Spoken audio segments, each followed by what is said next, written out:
네, 안녕하세요. 오늘 회견 진행을 맡게 된 현대의 대변인 홍정입니다.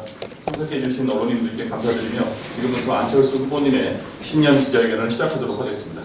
우선 후보님의 말씀이 있으시겠습니다.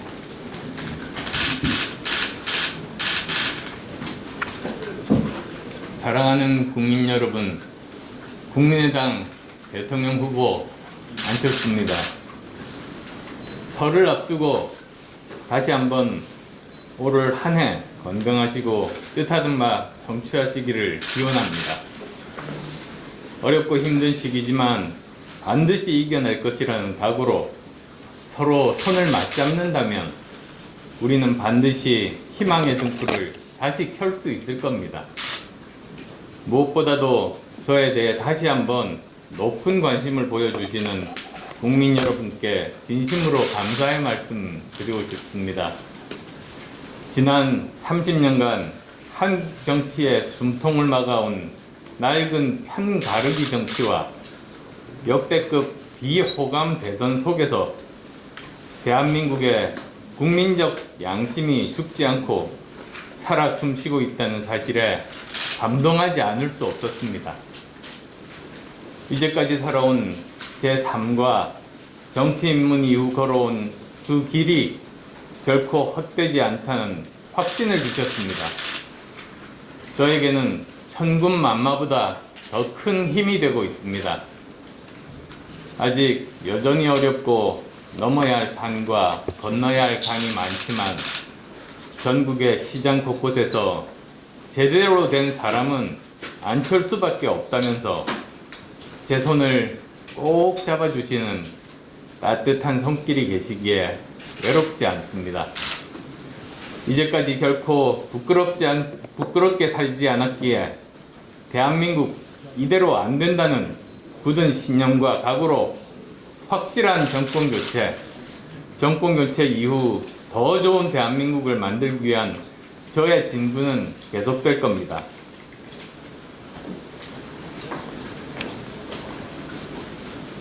국민 여러분, 현 세계사의 흐름을 보며 대한민국이 나아가야 할 길을 생각해 봅니다.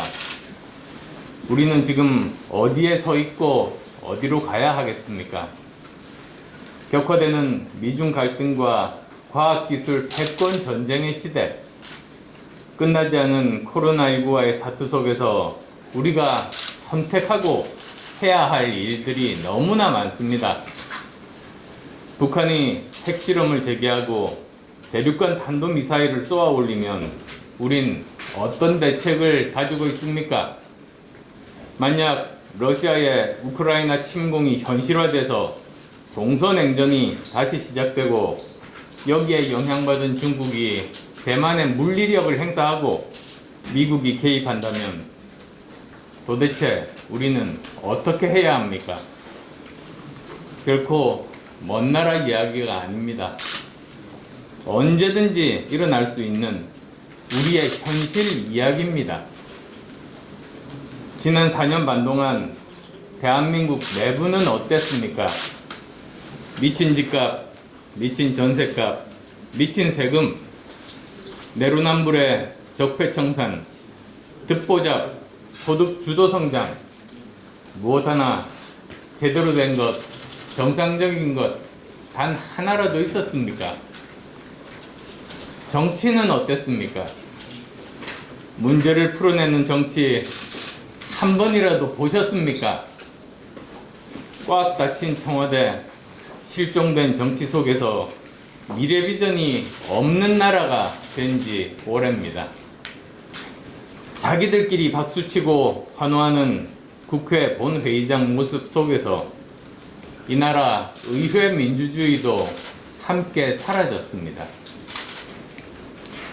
세상은 빛의 속도로 변해가는데 기업들은 규제에 신음하고 극단적인 편가르기 정치로 우리 정치는 공공성을 완전히 상실했습니다. 정당은 거대한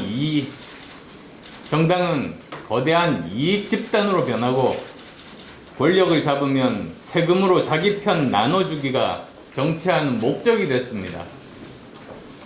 과학 경제가 아닌 이념경제, 실용정치가 아닌 진영정치의 헛된 망령들이 아직도 이 나라 대한민국을 뒤덮고 있습니다.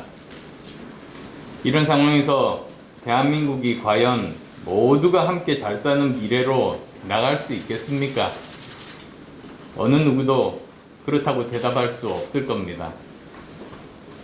더 큰 문제는 모두가 이것은 아니라고 알고 있는데도 잘못된 것은 전혀 고쳐지지 않는다는 사실입니다.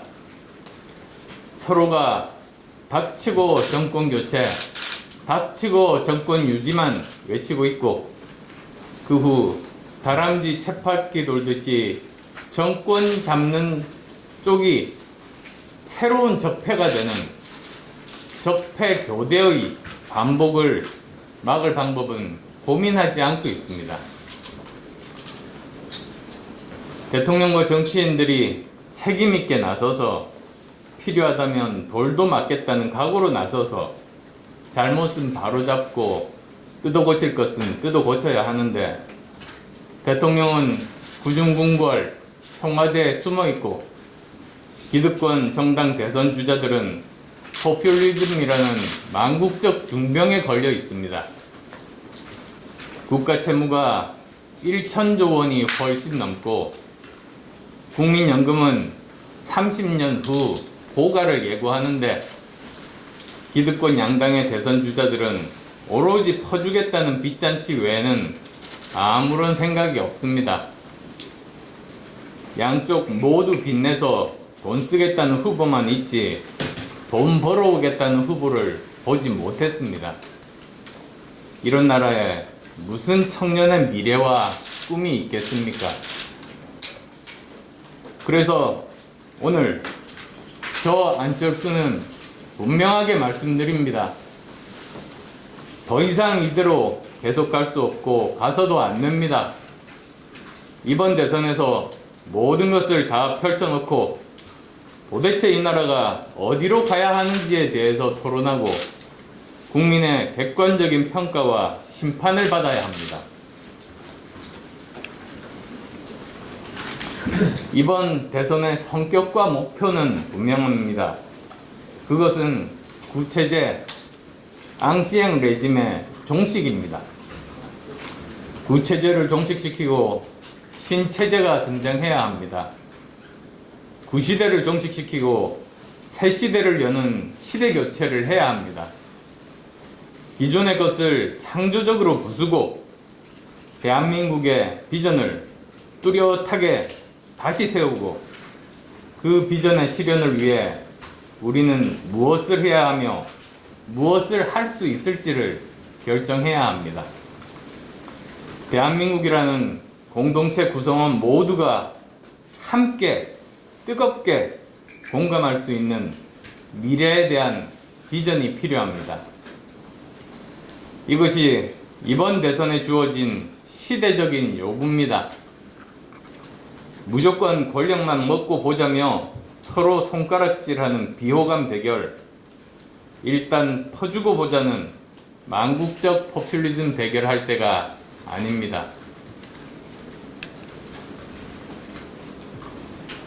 제가 생각하는 새로운 체제의 대한민국 비전, 부민강국, 즉 풍요로운 국민이 도약하는 대한민국을 만드는 겁니다. 세상은 달라졌습니다. 국가를 비롯해 누구도 국민의 행복보다 우선할 수 없습니다. 나라가 강해서 국민이 행복하고 풍요로워지는 것이 아니라 국민이 행복하고 풍요로워야 나라가 강해지는 겁니다. 국민 강국을 위해 4가지 과제를 오늘 말씀드리려고 합니다. 자, 첫 번째 과제는 확실한 정권 교체입니다. 지난 4년 반 동안의 국정 운영과 정치의 모습은 정권 교체 없이 부민 강국은 결코 실현될 수 없음을 증명했습니다. 지금 정부 여당은 스스로 국정 운영의 부적격자임을 스스로 입증해 보였습니다.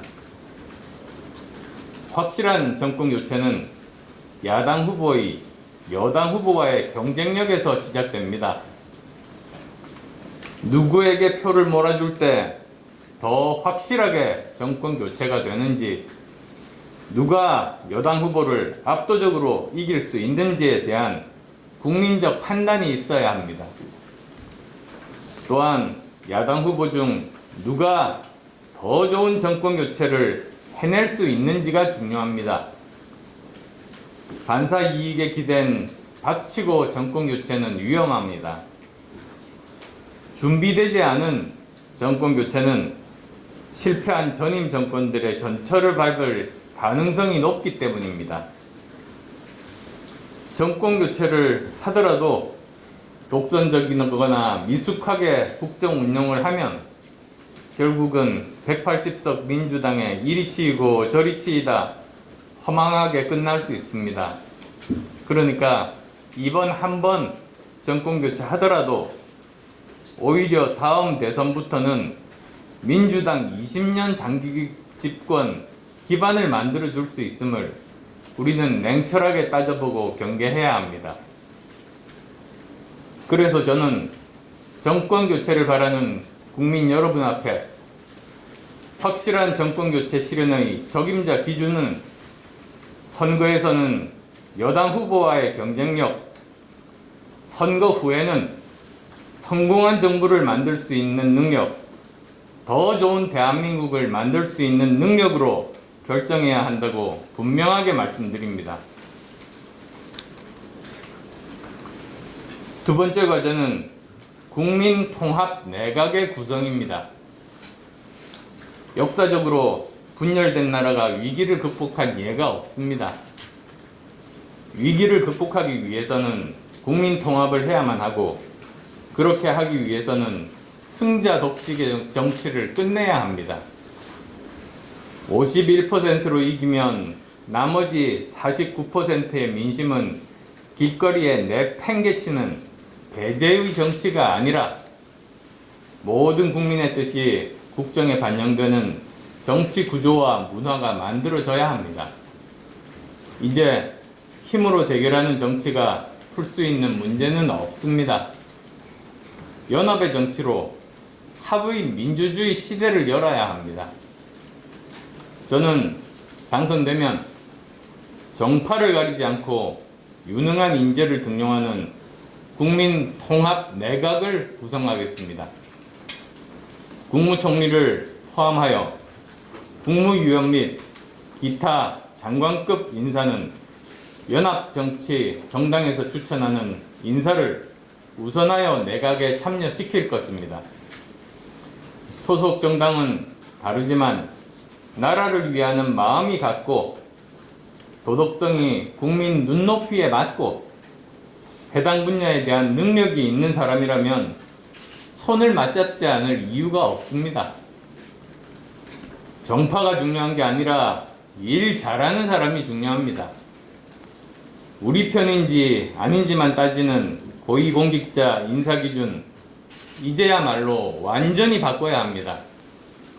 이를 위해 저는 국민통합 내각뿐만 아니라 대통령직 인수위원회에서 국정청사진을 준비할 때 다른 후보들의 공약도 함께 분석해서 좋은 정책들은 모두 국정과제에 반영하도록 할 겁니다. 세 번째 과제는 지난 35년간 지속된 국정운영 패러다임을 완전히 바꾸는 겁니다. 87년 민주화는 됐지만 권위주의 정권과 특별하게 다를 바 없는 국정운영의 관성이 지속되어 왔습니다. 대통령은 여전히 구중궁궐 청와대에서 삼권위의 왕처럼 존재하고, 내각은 겉돌고 청와대 비서진이 국가를 운영하는 청와대 정부 관행이 계속되고 있습니다. 정권이 바뀔 때마다 발전과 계승이 아닌 단절과 부정이 계속됐고, 정치 보복까지 있었습니다. 이런 낡은 과거의 틀에 갇힌 국정 운영 스타일로는 새로운 시대를 열 수 없습니다. 무엇보다도 제왕적 대통령 탈피를 위한 대통령 스스로의 개혁이 가장 먼저 필요합니다. 대통령의 위상과 역할을 민주적으로 재정립하고 국정 운영 스타일을 근본적으로 바꾸어야 합니다. 개헌이 아니더라도 지금 현재 대통령이 바꿀 수 있는 것이 너무나도 많습니다. 그런 부분들 제가 5가지 실천 방안을 통해서 말씀드리도록 하겠습니다. 첫째, 저는 정부 명칭을 행정부로 바꾸겠습니다. 안철수 정부가 아니라 안철수 행정부가 되는 것입니다. 정부란 입법, 사법, 행정의 3권을 포함하는 국가 통치기구를 통틀어서 이르는 말이며 협의일 경우에 행정부를 의미합니다. 현행헌법에서 대통령은 국가의 원수이며 외국에 대해 국가를 대표하는 존재로 규정되어 있지만 엄밀하게 따지면 대통령은 대한민국 정부 전체의 수장이 아니라 행정부의 수반입니다. 또한 헌법은 사장 정부에 1절 대통령, 2절 행정부를 넣고 2절 행정부에 1관 국무총리와 국무위원, 2관 국무회의, 3관 행정각부, 4관 감사원을 규정하고 있습니다. 이 또한 자칫 대통령이 대한민국 정부 전체의 수장으로 인식할 수 있습니다. 다음에 개헌이 된다면 헌법사장 정부라는 제목을 행정부로 바꾸는 것이 타당합니다. 아마 들어보셨을 겁니다. 대통령제의 원조인 미국에서 바이든 정부라고 하지 않습니다. 바이든 행정부라고 지칭합니다. 대통령제 하에서 대통령이 국가를 대표하고 행정부의 수반인 것은 맞지만 입법, 사법, 행정 3권을 모두 장악한 국가 원수는 아니며 대통령은 국회와 사법부를 넘어 뭐든 다 할 수 있는 무소불위의 권력이 아니라는 점을 분명하게 해야 합니다. 행정부로의 명칭 변경은 대통령 스스로 자신이 초법적 존재라는 권위주의 의식을 극복하고 제왕적 대통령을 탈피하는 계기가 될 겁니다. 둘째, 진짜 광화문 시대를 열겠습니다. 문재인 대통령은 대선 후보 당시 청와대를 나와 광화문 시대를 열겠다고 수차례 공언했지만 약속은 지켜지지 않았습니다. 저는 집권하면 현재 청와대 집무실은 국빈 영접과 주요 정치 행사가 있는 날만 사용하고 그렇지 않은 날은 세종로 정부 종합청사에서 근무하겠습니다. 저는 청와대에 갇혀 있거나 숨어 있는 대통령이 아니라 가끔 점심시간이나 퇴근 시간에 광화문 광장을 걸어 대형 서점에 들으려 책도 보고 시민들과 대화하고 소통하는 그런 대통령이 되고 싶습니다. 누군가는 경호와 보안을 이야기하겠지요. 그렇지만 저는 시민 속에 함께 있는 대통령에게는 누구도 위해를 가할 수 없다고 생각합니다. 셋째, 이미 여러 차례 약속했지만 대통령 비서실을 축소하고 책임 총리, 책임 장관제를 보장하겠습니다. 국정 논의의 중심을 청와대 수석 비서관 회의에서 국무회의 중심으로 전환하고 정상화해서 내각의 책임성을 강화하겠습니다. 이를 통해 직업 관료들의 자긍심을 높이고 공직자들이 더욱 책임감을 가지고 일할 수 있도록 할 것입니다. 넷째, 여야정 협의체를 실질화시키겠습니다. 지금 여야정 협의체는 이름만 존재합니다. 대통령도 여야도 모두 관심 밖에 있습니다. 그러나 의회에서 논의가 부족했다면 의회 밖에 책임 있는 논의 공간이 필요합니다. 여야정 협의체가 실질적 절충과 타협의 정치 공간이 되도록 하겠습니다. 청와대는 의회를 존중하고 큰 당은 작은 당을 배려하고 작은 당은 큰 당을 이해하며 타협하는 새로운 정치 문화 꼭 만들고 싶습니다. 필요한 경우 대통령이 직접 참석해서 이견을 조율하도록 하겠습니다. 다섯 번째입니다. 정치보복 금지하겠습니다. 저는 정치보복을 하지 않겠습니다. 보복은 보복을 낳고 다시 새로운 보복을 잉태하게 됩니다. 범법자에 대해서는 법에 따라 단호하게 처리하겠습니다만 일부러 뒤를 뒤져서 상대방을 곤경에 빠뜨리는 비열한 정치, 이러한 정치 보복 제가 확실하게 끊어내겠습니다. 이를 통해 단절과 부정이 아닌 계승과 발전의 역사를 써 나가겠습니다. 지금까지 말씀드린 내용이 부민 강국으로 가는 세 번째 과제인 국정운영 패러다임을 바꾸기 위한 5가지 실천 방안이었습니다.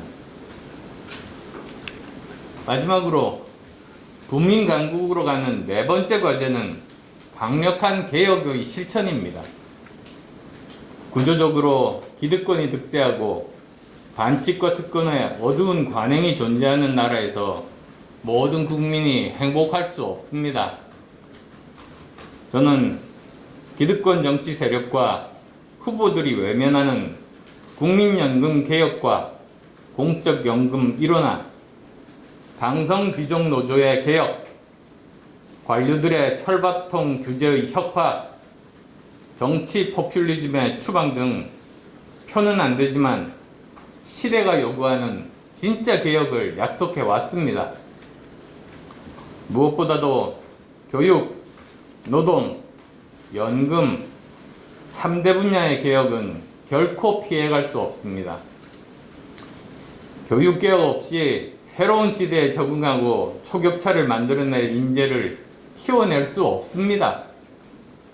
노동개혁 없이 기술과 산업의 변화를 따라갈 수 없습니다.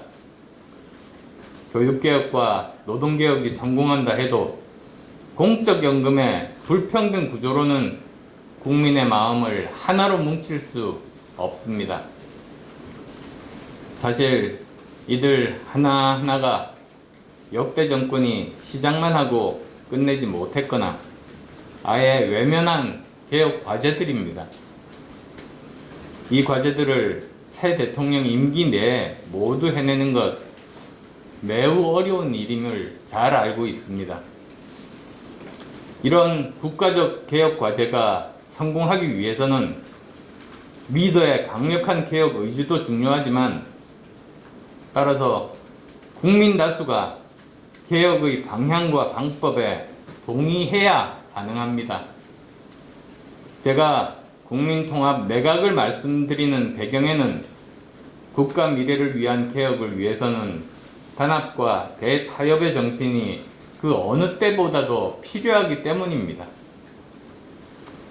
저 안철수는 욕먹고 돌맞더라도 진짜 개혁을 통해 기득권과 싸우며 청년들과 서민 대중을 보호하고 잘못된 것들 하나하나 반드시 바로잡아 나가겠습니다.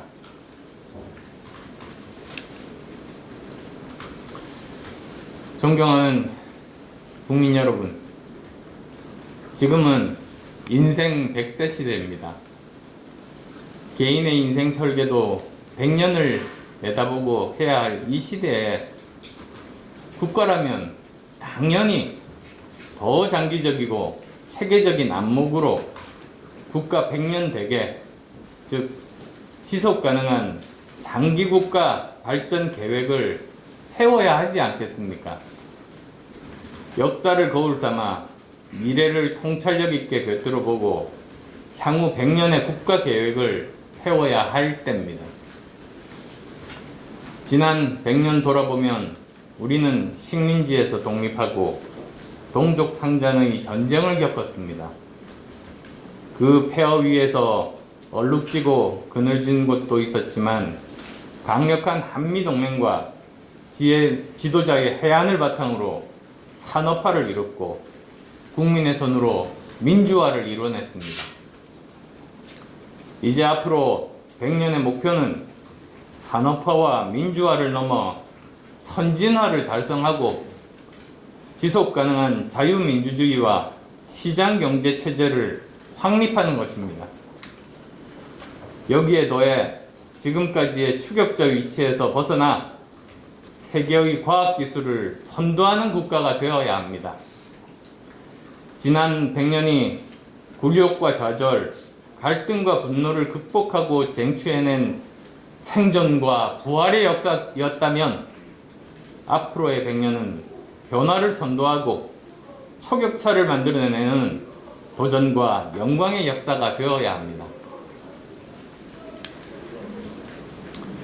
이 과정에서 지도자의 역할은 글로벌 감각을 가지고 세계와 미래의 변화를 통찰하고 변화하는 상황을 면밀하게 주시하면서 국가의 시스템과 역량을 준비하는 겁니다.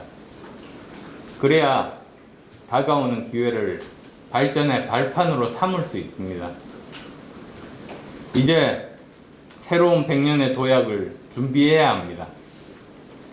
비정상의 정상화부터 시작해야 합니다. 누가 할 수 있습니까? 지금까지 반복되던 정치 행태와 똑같은 정치 리더십으로는 청년과 미래 세대에게 희망은커녕 텅 빈 곳간과 빈문서만 유산으로 남겨주게 될 것입니다. 그러나 대한민국은 지금 도약이냐 쇠락이냐 중대한 기로에 처해 있습니다. 다음 대통령은 반드시 청년이 먹고 살 수 있는 나라를 만들어야 합니다. 국민 여러분께 호소합니다. 대한민국과 아이들의 미래를 생각하신다면 저 안철수를 선택해 주십시오. 깨끗한 청와대, 유능한 정부, 우리 아들, 딸들의 장래를 생각하면 저 안철수에게 맡겨 주십시오. 저 안철수 정말 제대로 일하고 싶습니다. 국민 여러분께서 기회를 주신다면 우리의 자랑스러운 대한민국을 반드시 더 풍요롭고 도약하는 나라로 만들겠습니다. 우리 대한민국을 함께 잘 사는 더 좋은 공동체, 외국에서 부러워하는 매력적인 나라로 만들고 싶습니다. 우리가 어떻게 생존해온 민족입니까? 우리 선조부터 지금의 젊은 세대까지 모든 대한민국 국민이 일으킨 나라입니다. 여기에서 다시 추락할 수는 없습니다. 저는 지금까지 반복되던 구체제 이제 떠나보내고 새로운 100년을 여는 새 시대의 마중물, 새 시대의 맏형이 되겠습니다. 오랜 시간 경청해 주셔서 감사합니다. 예, 감사합니다. 아까 전에 대표님께서 야권 후보 중에는 내가 가장 경쟁력이 있다고 표현하셨는데, 그러면 지금 지지율이 가장 높은 윤석열 후보와 비교했을 때 이거 한 가지만은 내가 훨씬 낫다고 생각하시는 부분 있으세요? 어떤 점에서요? 그러니까 후보가 생각하셨을 때 윤석열 후보와 내가 비교했을 때 가장 낫다고 생각하는 점이 뭔지 한 가지만 말씀 부탁드립니다. 우선 저는 지난 10년간 어떤 추문에도 휩싸인 적이 없습니다. 도덕적으로 저는 훨씬 더 많은 장점을 가지고 있고 가족 리스크도 없습니다. 그리고 저 혼자 사실 회사를 만들고 그리고 돈을 벌어보고 직원들에게 월급 줘본 사람입니다. 다른 분들은 다 세금으로 나눠주기만 한 분들이라 국고를 바닥낼지 국고를 채울 생각을 못 하시는 분들이라고 저는 생각하고 있고요. 그리고 또 지금이 20년 주기로 새로운 일자리를 만들어야 될 때거든요. 그러니까 저 경제개발 5개년 계획으로 80년대, 90년대 20년 먹고 살았고, 그 다음에 김대중 대통령의 초고속 인터넷으로 2000년, 2010년대 20년 먹고 살았는데, 다음 대통령이 해야 할 가장 중요한 일이 과학 기술에 기반한 새로운 일자리, 새로운 먹거리를 찾는 겁니다. 거기에 저보다 적임자는 없다고 생각합니다. 또한 저는 의사 출신이니까 지금 현재 아마 다음 대통령의 가장 첫 임무가 코로나19 방역이 될 텐데 세계 어느 나라보다도 빨리 이것을 해결할 자신이 있습니다. 네, 감사합니다. 다음 분 질문 있으실까요?